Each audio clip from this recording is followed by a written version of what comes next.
Coming back to the section of why diet matters is because if you see in this picture, the left side is a prudent diet, means it's a good diet, while the other side of this picture shows a Western diet which is devoid mainly of the fiber. So when you take a fibrous diet, and which should be balanced in the other nutrition as well, in terms of the moisture or the water, then the protein, fat, vitamins, minerals, then what happens is this fiber getting metabolized by the gut microbiome that you have in your gut area, the small intestine area. The whole digestive system has a good amount of microbiota, which we will dig in our last slide.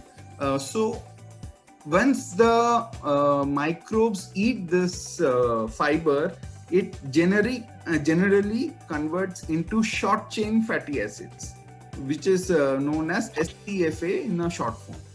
And when this short chain fatty acids basically acts like when it is being metabolized, when it is being produced in our gut, kills the cancerous cell. So as you know that the cancerous cell are those cells which keeps on outgrowing. So in our human body, the cell grows and dies, but in certain area of our body we have less amount of short chain fatty acid in our blood. So as the result, certain cell in our body, whether it is a lung cell or a kidney cell or a breast cell, so they keep on growing.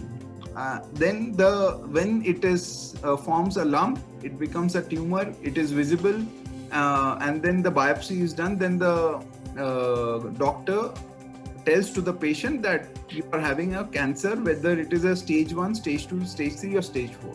So depending on what type of diet really matters, and we need to have a balanced nutritious diet. And we cannot be only taking a keto diet or a high protein diet or any other thing. It needs to be a balanced proportion.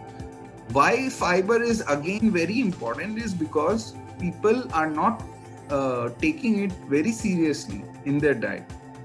Okay, so these are some of the important things that I wanted to tell you here. And also it is very important that an abundant and a diverse consumption of dietary fiber helps in maintaining a diverse microbiota. Microbiota is the consortium of different microbes that we have in our gut area. And when it comes to the gut, like